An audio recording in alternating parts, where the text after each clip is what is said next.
இந்த கொடி உயர்ந்து பறப்பதை போல் இனி புதுச்சேரியில் இருக்கிற ஒவ்வொருவரின் வாழ்வு உயர்த்தப்படும். இந்த கொடி வீசுகின்ற போல் இனி புதுச்சேரியில் இருக்கிற அத்தனை இளைஞர்களுக்கும் இங்கேயே வேலை கிடைக்கும் என்பதை உறுதி சொல்கிறது LJK கட்சி.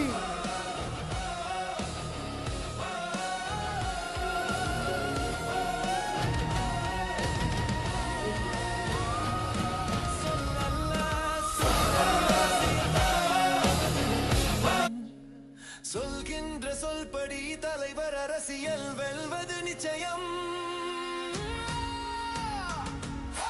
மக்களை நேசிக்கும் மனிதரை காலம் அரியணை ஏற்றிடும். பூக்களை